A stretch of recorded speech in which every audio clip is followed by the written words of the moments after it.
Okay. All set, Lise? Yes. All right. Call the meeting to order. Need a approval of the minutes for January 12th with a couple of corrections. Do I hear a motion? Motion to approve the minutes with corrections noted. Okay. Second? I'm sorry. Well, you can second the minutes. I can second the motion. Second the motion. I can second. Okay, at least there's two ayes. Actually, I was like, all in favor? Aye. Anybody Aye. opposed? Testing.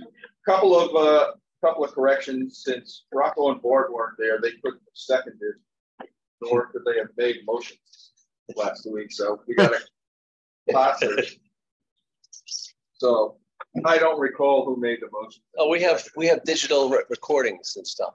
You can check. So in the refer to approval of the minutes, Rocco couldn't have approved the minutes because he wasn't here. And then down in the expansion renovation, the last paragraph, Bart could not have made a motion because he wasn't here. So we'll just have to go back and Reconstitute. Yeah. All I can do is I have to so note in the next minutes that these corrections were made. not critical. The ones that are out there before the board members can even read them. No biggie. So they get corrected. So I just don't want us to all end up in this newly designed police department have in my the jail. boss try to eyeball it so How did they're they, wearing. Gotcha. just a question, how did they release the minutes before they're approved? I thought you said approved. Don't you agree? Yes, I do. Yeah. Try to keep us out of jail. Because Please try to keep us out of jail. if there was some really big So they're moving out of the field. already be out there. I don't completely just want to keep the story. Meeting. Yeah, but not a whole group. All right. Petition. Audience citizens, do we have any citizens besides Doug and Rocco? Yeah, it's Nope. from Okay. that highlighted area. Speaking of the So much police for a locker room facility, Yes. we have an update on police. Yes. First, I'm going to go with Brian's update because I just asked him what's going on. So he said he's going to have he's going to have completion of design development phase by March 10th, and he'll prepare submittal at that time for the building committee's use and review. I let him know that the next meeting is the 9th, so maybe if we get it in before then, he can update us that day, whatever. So. And then he's still on track for completion of CDs in May. That's one. The second thing is you had asked me to relay a request for 350 to 400 square feet of extra storage area for the BOE for them to use, for their short-term needs after they get pushed out of the existing. Brian did this plan. It's a little more than 400 square feet. I guess so. It's almost 1,000 square feet and it's an addition onto, if you know the meeting room downstairs, it's really outside it. And this is where, or whatever, the back entrance is. So it's like I guess it's a one-story addition on there. So he just put that together and I forwarded around or sent it around to you guys to take a look at. And he said he's going to have to put, I think, a door in this design into probably over here, a double door or something into. He knows he needs that, but he wanted to get PBC's reaction to this. Let's make it a wide door. So if they use it for what they said, they're going to make parts. Yeah. Double door. Yeah. So he just wasn't going to do that. On the budget end, I happened to be in the town manager's office, and he was like, "Who's going to pay for this?" And then again on the budget end, Kevin Delaney got approval to retain the services for bond counsel because he took the $5 million cost estimate that was done, I think, a year ago by Jakuski Humes, added on for escalation, and plus a few other things. So he's been conservative. So he is at $6.5 million. Town council approved on Tuesday to essentially get bond counsel to prepare the documents and to schedule a public hearing for February 21st on the bond ordinance. Town council was not too happy. They thought they'd keep it under 5 because this means referendum. So and Kevin's approach is to have, so that when we go out to bid and the bids come in, the money is there. He said there may be some surplus. They may not need to go to, they may not need to bond all that money, but for now he's playing it safe and saying, I want to have the money set when the bids come in, which makes sense. See what happens when that doesn't, when the money's not set aside. So that's kind of what's happening with the PD. We're all, as far as all the departments, we're getting all of our stuff ready for scanning and moving stuff out. So that's well underway, actually. And it looks like it will be cleared out.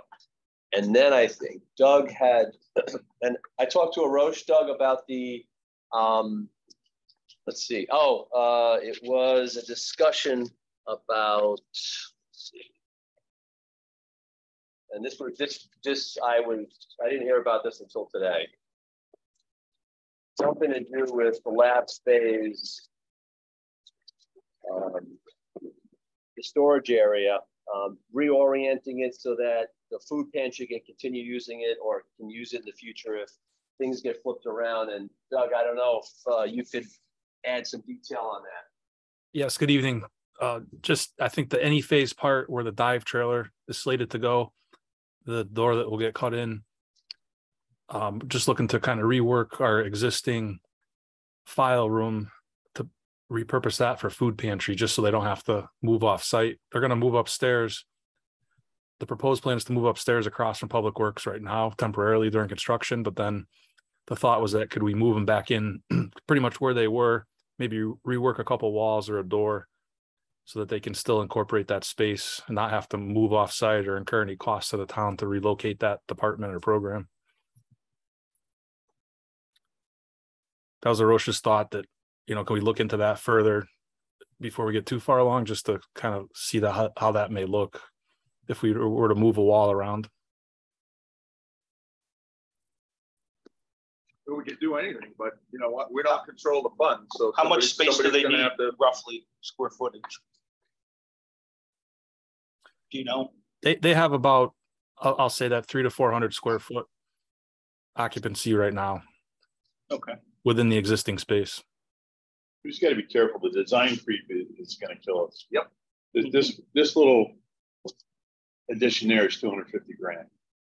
Yeah, that's what it's going to cost us. And the more and more we push it, we're going to be up to 300,000, 400,000 in ancillary stuff that has nothing to do with the task we're given for the police station.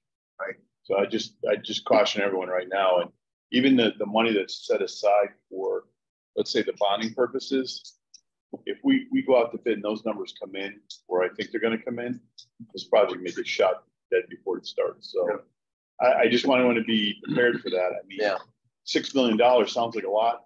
Coming at 10, that's going to be a big problem. So I just be very cautious with everyone, even getting bonding semi in place, because I don't know where that's going to go. Yeah. Right? We have this problem on every project in the country right now. Yeah. One that's really looking forward to jump ahead with it. Yeah. And my friends in the banking industry that work for me, when I talk to them, they say the same thing. Somebody will get together with a contractor, they'll do something. How much of a loan I need? Beats the blank off of me, because they can't quantify costs without much more than 60 to 90 days out. They're coming back in all over the place. Some good, some costs are lower, but some costs are skyrocketing. Having said that, the DOE needed what, a couple of hundred extra square feet, and we ended up with almost 1,000. So can't the food pantry go where that is? Make that a dual room without any. It could. Actually, that would work. You had 400, 800, and I think still have 200 extra. Well, my question on the storage area was, how's it going to be locked, and who's going to have access? What, this year? Yeah. Well, I think going to be the board, or are they? Well, if they're going to share it with the food pantry, probably cages or something. Yeah, out along. That's simple and inexpensive. It's just a matter of somebody getting organized and beginning and doing this. Yeah. Which is what I would lecture everybody in town to start to give these plans, because they're not organized. They just have an idea. It's like they're throwing it at us or Mike or Doug to figure this out. Yeah. Way too late. But I'm off the soapbox. I'm out of Hyde Park. I totally agree with Don. There's creep in here that's annoying. Yeah. And my reaction would be, screw it. You had your chance in the beginning. I think if it's in the design, we price and break it out from the cost of the police station.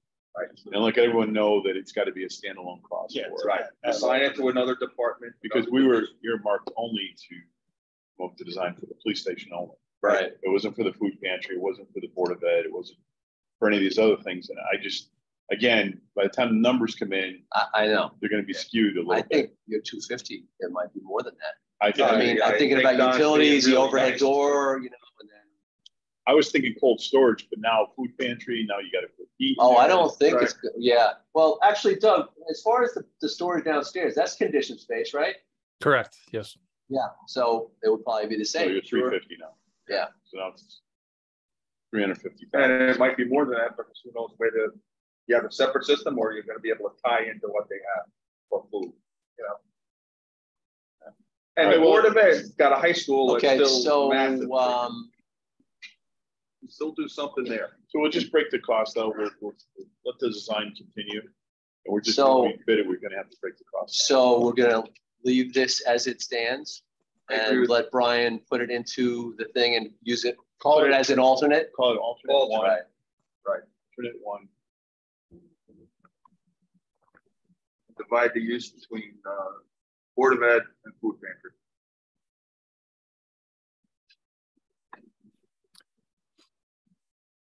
I haven't even looked at the circulation in the back. There was, I think, when we did the original talk about this original space for the police, this was shown, and I think we deleted it. Yeah, I could have swore that happened because we're talking like 4 or 5 years ago. Oh, there. okay. Yeah. Jim was there. Yeah. And I thought this space was shown, and then we took it off for like an initial VE. Yeah. Because it wasn't really needed. Yeah. Well, and that might have been as part of the police department. Now it's, 2 other uses as opposed to that one use. Right. Okay. What we did was we took what was given and we tried to cut it back to make absolutely what was fit in the rather than a wanting. I'd like this, need this. Yeah. Give them their needs. They really did a good job. I have a question, if you don't mind. Do we need to run this by the police department, since those are pretty close to the Sally Port, and I know they're kind of approving the design and aspect of it. So now we're adding on. Have they given any say into the addition here? That's a good point. I mean, as a courtesy, I think it looks like it's pretty separate, and they could easily make it separate. I mean, what's next to it? I mean, as long as the. But Rocco's right. We should ask. Yeah, you should just as a courtesy say, hey, this came up. Yeah, and then from a funding standpoint, I know we're working on a job now where we've got 3 separate buildings with 3 separate contracts, because there's different funding opportunities for each of them with the town. And it's actually police department as well. So, from the town's perspective, separating the cost might actually get them more money. They can look into something on an education side for that Board of Ed addition. Just a thought for out there.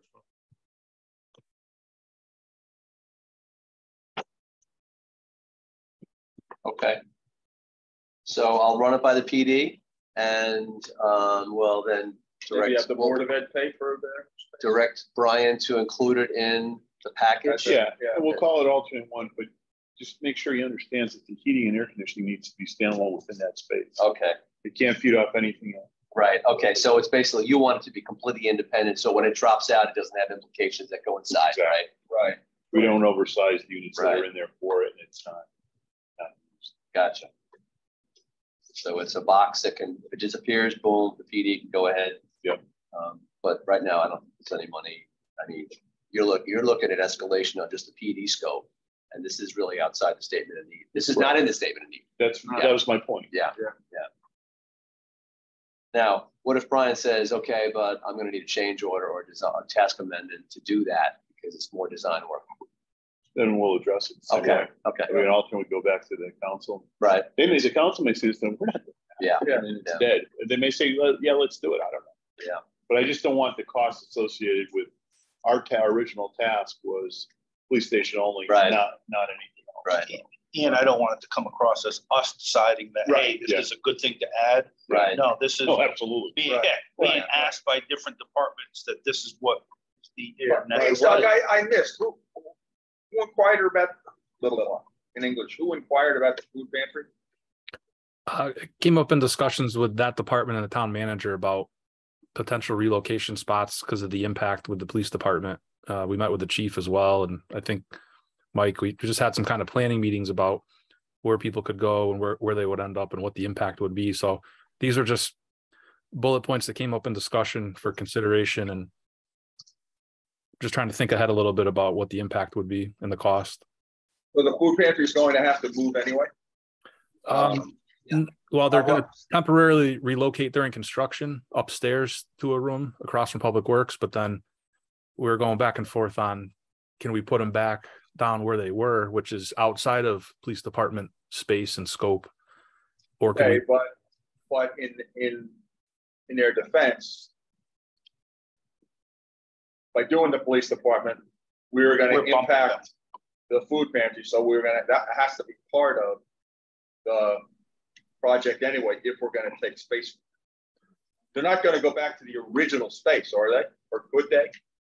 That's what came up in this discussion, is if they go back to the original space, what would the impact be for egress in and around the PD now? So it's not original space if it's changed. It's the same area. It's just but you can't get in and out. It's not the original space. Right. That's my point. Is it's either original space 100% or it's been changed. It looks like that any phase or phase 3 part for the dive trailer space is going to impact the existing food pantry. That's where it's so we're going to have to do something with it anyway. Okay. And that was more of in lines of the Board of Ed storage too, that as part of the project, how would it be funded to relocate them or to include them in the existing footprint by adding on or something? Yep. Well, shouldn't this all be done by change order? Should it come from council? Well, I think let them make the initial decision. Yeah, I think you're right. Yeah, it should be their decision on it, and then we can. So I think maybe what hold on. They don't have enough information to make an informed decision. Right. That's the problem. So we got to show roughly this and what this looks like, and just put a ROM on it, rough order of magnitude, and tell them, okay, you're going to get this. It's going to cost you, plus or minus $350,000 or $400,000 for this space. What do you want to do? Right. And then from there we can move forward. And I think whether it's us or staff to identify this is the loss of space that each of the two components are losing because of the project, and then the relocation. That's not necessarily for us to put that together, but I think it's identifying they're losing X number of square feet, and proposing that this may be a viable, maybe did the Board of Education tell us they could move that space? They did. Yeah, they did. I think they did. And to be honest with you, push came to shove, like I said last year, if I gave, somebody at the Board of Ed $100,000, if they made a decision in 10 minutes, they would find a spot in somewhere in the town like that. It may be cheaper, rent a couple trucks. There's a solution to everything, but it always comes down to this. So it's just easier if the Board of Ed has somebody do it for them, hand it to them on a platter. It's my opinion. I'm not going to change on that. But Don's right. We should say, look, this came up. This is what we're going through. But somebody on the council ought to be alerted that there might be the law of unintended consequences. There might be a change order for food pantry and Board of Ed. And it has nothing to do with the police department forcing the changes. It's everything to do with these other two areas wanting / needing some space.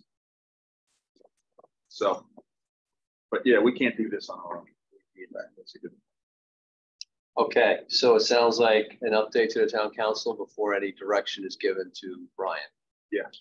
Yeah, I mean, if this is roughly what Brian's throwing out there, put a ROM on it. What we think for numbers, 350,000. But that is double what, almost 2.5 times what they currently have. No, what you had asked for, and I had relayed. So it was 350 square feet. right? 350 to 400. Right. And it's and actually that 960 is internal usable space inside to inside. It's more than that. You know, when you go include the corridor and it's over 1,000. Well, technically, you still have the food pantry. You got to net out the food pantry space that they're losing and put it up there. So, well, I take your point. It's going to be they're probably losing. I mean, the storage area right now, this whole area is 1,000 feet. So half of that's 500, and I don't think the food pantry actually uses it all. So you're probably right. For 400 square foot, Doug, the food pantry, because they're using most of that space on that side. I was down there this morning. What's on the other side? What's the rolling files that the town has? They're like, have you ever been into a legal office where they have those? They're on racks and stuff. Hand crank. Okay, the town, but what? They're going digital with all that, right? Well, yeah, we're getting all that scanned. Hey, Doug, what's happening with the file system that's down there right now? That's what Arosh brought that up today. That in theory, that if everything's scanned, can we eliminate that rolling file area and move the food pantry over to there, which is going to remain town space outside of the PD. Right. So there is an option for the food pantry, but those files, I mean, that's a great system, you know. Yeah. Right. That must be expensive. It is super expensive. Yeah. It's made to take a lot of weight. Oh, absolutely. Right. Oh, anyway. Yeah. And let me tell you, everybody I know in every company, in every business, when they go to automated stuff, get rid of paper files, never happens. You need more paper. It's one of those rules that never, ever, ever comes to the paperless office is a myth. Becomes double. Look at the banking industry. Anyhow. Okay, so I guess I could put an agenda item together, float that plan by the town council. Well, I need a number though. 400 bucks a square foot. What do we? Yeah, carry something like that. Or you could even ask Brian. Yeah, for Brian, Walmart. Yeah, and I'll tell him he won't be able to it. Tell him it's conditioned space. You know, tell him that, and it's going to guarantee it's going to be 400 bucks a square foot. So yeah. Okay. Houses now are 250. What's that? Houses. No, I know. Well, the other choice could be to say downsizing, but then I guess it would be awkward architecturally because if he's looking at this space, it would be out to here, right? So that's where you come up with cost per square foot. That's what it is. Come back and rethink it. Yeah. All right, so leave it as is. Get a dollar thing. Float it by town council. Let them say yay or nay. It's nothing to do with the police station. Right. It's outside the scope of the police station work. Right. So, and it's wants. Right. Okay. All right. Very good. Yeah. More want than need, but there is some need in it. So. All right. HVAC upgrades at the elementary school. Okie dokie. Let's see what I got here. I talked to Brian Grant today, and he sent me a little update on his progress.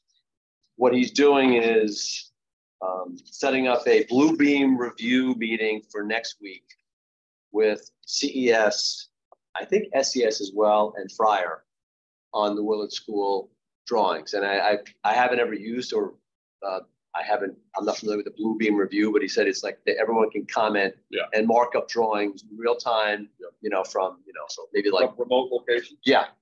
We use it all the time. Yeah. So, and it's for constructability review and also their comments on the plans and specs. Brian said right now they're going through the drawings and specs. They're kind of well into them. He said they're in pretty good shape. He wants to add front end to protect the town.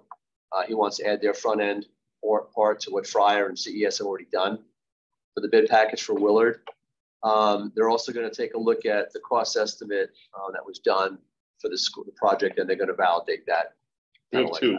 Yeah, and I'm going to bring. I said, do you realize we gave you two? He goes, yeah, I have the most. I'm like, no, I'm going to send him again. I'm going to say, by the way, Brian, we have two different cost estimates, and we're just done. So I think I did, but I'm going to remind him that because it sounded like he only had one, and I want him to use the lower one. Yeah, I'd rather have him use. I'd rather have him use the higher one. So let's see. Oh yeah, Brian's running the meeting. Brian Grant, yes. he also said they pulled out their McGee IAQ file from that project, and they're going to use sort of the same approach and lessons learned in that process. Which I think is really a good approach. So the bid package, they're going to try to get it ready in the next few weeks, go to bid. And John Picard, who was in that interview session, who was their project manager, he actually is moving out of state. So they're replacing him with another guy who and Brian was telling me the story. He said he started out as a $5 million job, quickly became a $25 million indoor air quality project. And I think it was a school. So he said he went through that whole thing, just finished it. So he's going to be experienced in the school IAQ HVAC stuff. So Mike, who is it? I know John's leaving. Who's taking over? He didn't mention the name. He's going to send me a package and I'll circulate it around with the guy's resume. Yeah. Right. And he couldn't be here tonight because he's kind of busy, but he said if we have any questions right now, we can call him on his cell phone. Okay. But he next week it looks like either Monday or Wednesday for that Blue Beam review session with the design team. How soon will it be before we should get the school principal involved, or his or her? I don't even know if it's a woman anymore. They designate. So what I recommend is finish the drawings 100%. Because it's going to be a meeting not with us. It'll be a meeting with the contractor that's handling it. Right. And I'd also like to have the bids done and the contractor that's going to do the work together. And then you have a group meeting, a team meeting. Yep. Right now they can talk directly to the contractor. They can talk to the construction manager. Right. You get it all worked out that way, especially with kids in the school. Yeah. Now, I'm doing a job up in Pawtucket, Rhode Island, and to work in a school where there's kids in there now, it is insane. They have to pass 2 different background checks before they even start working in the school. Air quality? This is I'm sorry. Yeah. Any work in the school. Yeah. You know, they're so afraid of their personnel. Of pedophiles and all the other stuff that's going on now. And it's like impossible for a normal construction worker to pass it because they all have history. Yeah. So, we were supposed to have like 40 people in the building. Yeah. So what they did is now they threw the kids out for another week out of school for us to get all the work done. Right. So crazy. You can use anyone then? Is that? Yeah, as long as you're going into school, it's fine. Yeah. So nights, weekends, or summer. Yeah. As long as there's no kids in school, they don't need that check. Yeah. I think, and Brian said, I think that he said that on the project we're doing, they had to kick the kids out. Yeah. It was supposed to be during the school year or whatever. Somehow, maybe that's why it went to 25 million portable classrooms and everything else. Yeah. So. And then the other part of that too, we got to talk about at some point is maybe bringing in an air quality company, where we did it at the high school. Yeah, we had Mr. Care or something. Yeah, I mean, we have to probably put some budget aside for that. Yeah. Otherwise, it'll never end. Doug, you want to give an update on the school grant? It's kind of related to this. Yes, there's 2 grants that were submitted. One for the state school construction through one of the acts, Inflation Act, and then most recently, Department of Energy federal grant. So the board has submitted both applications. We're waiting to hear back. I believe the correspondence that central office received was by the end of February or March 1. Right. The state is supposed to respond back to all applicants. And then I think in a couple weeks, sometime in February, the DOE had to respond to if the application looked favorable to proceed to the next round. So it could be a busy month for us if we hear. Yeah. We hear. Yeah, and Ashley did mention from the Board of Ed that there's a lot of competition for the state grant with 250 applications. Sounds like, whoa. Well, we should be out front on that. Yeah. Way out front. Who knows how they're handling. Yeah. You don't know what it's like at the state states. But we'll know by the end of March. I mean, the beginning of March or end of February. So it'll be by the next meeting. Or before then, I'll circulate that around because that relates. Do you have anybody? We don't have anybody anymore that is able to. Let's say, what's that? Who do we got working on the level? Yeah, that's what I'm. Who's from the town that's in there that might be able to. Donna and Jack. Yeah.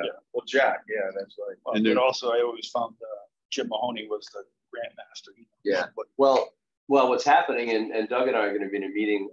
What does that mean? We got a meeting with the delegation in is it March? Is it March 6th? Which one's this, Mike? The new, Christie sent around a note, hold the date for the delegation meeting. Oh yeah, didn't hear that. Yeah, it's coming out. I think it's in early March. So, and I think that's, and Jim Mahoney's also, Doug and I are in it, Jim Mahoney and Kevin. So, as well as the town manager. So I have a feeling that this will be on the, their, can you lobby for us list. We have a couple of things on. Yeah, you want something more intimate than that, though, with 250 applications. We'll just call it. Well, actually, it's going to be after the fact anyway, because the decision is going to be made on March 1st. So, right. Yeah. That's what's called. But I think they know about it anyway. You got a project ready to bid, ready to go.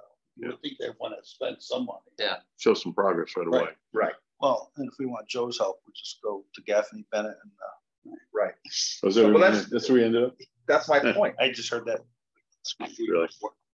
Yeah, that's good. 250 applications. Yeah. To me is a stunning number. There's no way there's 250. I know, right? Shovel ready, right? Shovel ready. I know. Yeah. There's some probably cartoon plans in there. Well, it could multiple schools in the districts, but there's still. That would mean that some towns had 4 projects simultaneously. Yeah, not happening. So maybe we should put in 3, and not 1. Yeah. Well. Anyway. Okay. Just acquiring lines, one of those. We did hear there's some support for east of the river. What was that? We did hear there's some support for east of the river. Oh. For school construction.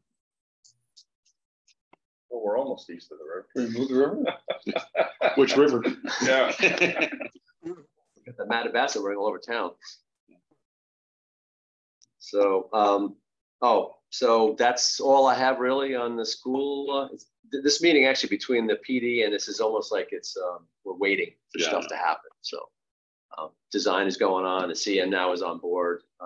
Yeah, we finally got the contract executed and notice to proceed and all that. So the key first with the schools really is we get enough bidders, and that's going to be the key. Yeah, for us, and whatever that lands, it lands. Yeah. Also, the referendum is going to be interesting on that PD. So we'll see what happens. Well, that's politics there. Yep, that's right. I personally wait.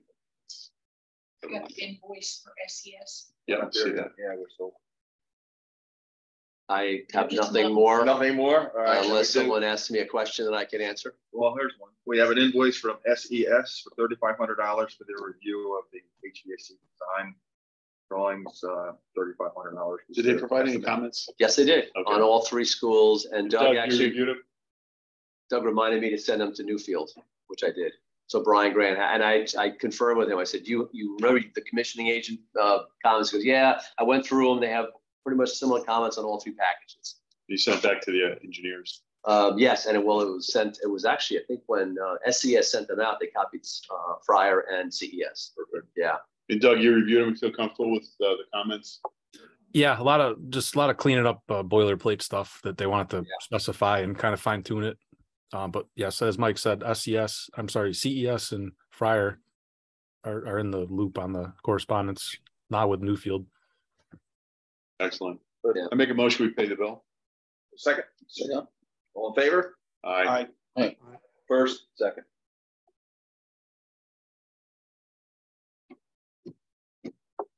The next one there. All right.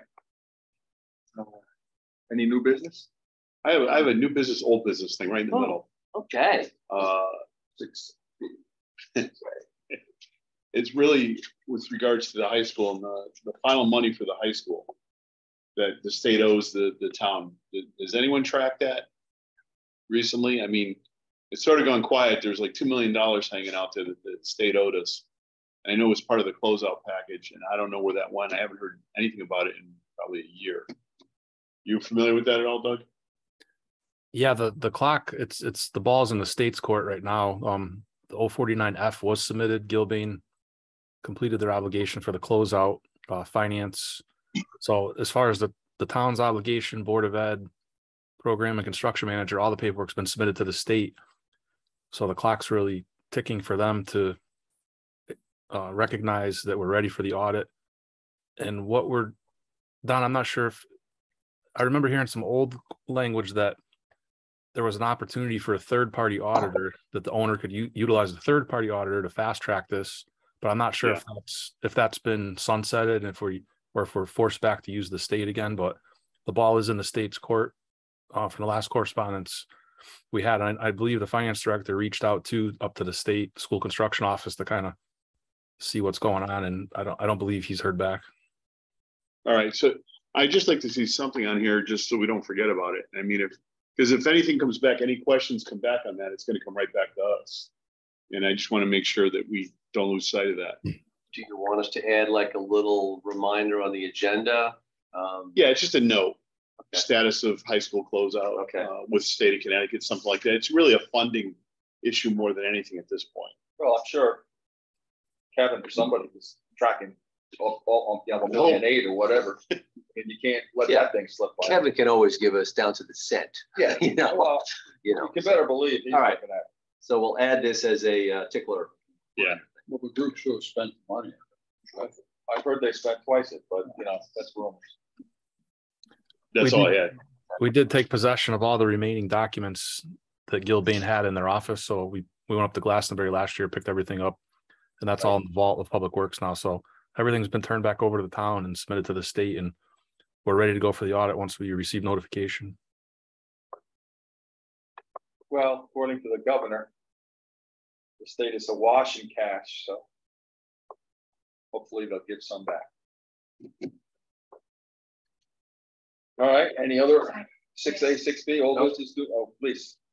I accidentally put the September Thursday. I said, you're really trying to go to jail, aren't you? I'm kidding you. No. Just send out a revised one. Yeah. It's been put out there. Special meeting. You can either choose to have that meeting and then make the normal second week a special meeting that time. This is cancel 8 months from now. Yes. Okay. What date did you put down? The first Thursday was September 7th. Okay. And we'll tell you what, since we have plenty of time, why don't we just wait and maybe we just meet on September? Well, I was even saying the same thing to Lisa, because I said with the school going on, right? You even said we might have some special meetings to add. You might have extra. So if we let it sit, it might coincide with a need for another meeting. So kids will be back in school, 10 days by then. Yeah. Might be an opportune time to listen to what people have to say. Or we can, I mean, to cancel a meeting is just really, it's very short-term notice is needed anyway, right? 24. Yeah, so we have the option, cancel and just do a special meeting for the second Thursday of September. So, yeah. So check with Fran and see if she's playing his own. Oh, right. Yeah. So is that and the new business? Okay. Do you have any? I have old, kind of like Don, a new old business mix. And I already talked to Tom about this, and Doug knows about this. Well, Doug's probably leading the charge on it. The truck wash. Calm down, Tom. I talked to Tom and said, oxygen. I said, do you mind if we go off the PBC's track, because we're going to downsize this and not have a whole new structure, but go back to the original sort of concept, which Kuski Humes had laid out on the drawings of using the existing canopy and just adding and closing it, adding a little bit more to it. Don't do the drive-through. So we had a meeting with Jakuski, Al Jakuski, right? Big Al. Yeah. Correct. Yep. And John Rosa from J.A. Rosa, who won all three bids, essentially, in my view, of the previous full Monty approach. And he actually we met with him, he came back with drawings, kind of a quasi-build approach. And I guess the concept is he's going to price it now, right? We had comments on the drawings, sent it back to John. He's going to price it with the revisions, and then we're going to sit down, and then we're going to try to get town council to, if it comes in close to our budget, which is like 500,000 that we have in the bank, so to speak, we'll try to get a bid waiver based on the fact that they won all 3 bids before. But I just want to let you guys know in case you hear about it, you're sort of pre-notified. Maybe they can put a room upstairs in the truck wash for the food pantry and the board. No, we're putting truck wash over here. We're trying not to have design police. We're trying to keep this really, Okay, well that's good. So, and I actually, Doug, I was real impressed with the drawings. They had an isometric rendered view of the garage, which I kicked to the highway guys, and they're like, "Oh yeah, we need a window here, we need the whatever." So we don't need a door here. So it was actually, I mean, for not getting paid for anything. And John Rosen was saying, because I'm crazy to be doing this because he already submitted 3 bids. They spent a lot of time doing that. But seemed like a very solid guy. And the drawings are, I mean, they know what they're doing. You can tell. He said he would give us, Mike, he said he would give us 9 bids before he stops. Yeah. So, and Al said he's going to hold back so that the billing on the design end is sort of constrained a little bit, right? He said he's going to hold back on his design tendencies and let John do the drawing. So yeah, he's staying in the bullpen right now. He's not swinging. So yeah. So that's sort of the approach. We'll see what happens. If the numbers come in crazy, then we're you're right. That's the reaction. So we'll see what happens. And I don't know if the town council is going to go for this, but it's our 4th shot. Yeah. Give it a whirl. You were thinking it's less than $500,000. Well, the highway department can do some work. All the utility work, all the outside work will be done by the highway department. The drawings show the front part of the slab because you're extending the building about 8 feet to the front to give more room for the guys with the manual pressure washer. The slab has to be redone. We'll demo that. And also we'll do all the permitting and work with Al on maybe whatever submissions we have to do because it's in the floodplain. And I think it's outside the floodway, but it is in the floodway. The garage is flooded last year. So, and that recent storm, it was at the top of the bank. It was starting to creep to the garage. Crazy. So anyway, we'll work to all the permitting and help out where we can. So it's going to be like a hybrid design build. So we'll see what happens. Anyway, that's a little heads up on that. Anybody else with a 6-8B? Sorry? I said, is there anybody else with a 6-8B? Motion to adjourn. Second. All in favor? Aye. All right. Good night, everyone. Have a good night. So Good night, Doug, thanks. if you just put it completely in the flood, just Yeah, don't just need let the pressure flood washing. take Just care the of it. flood waters. I mean, my only. The undercarriage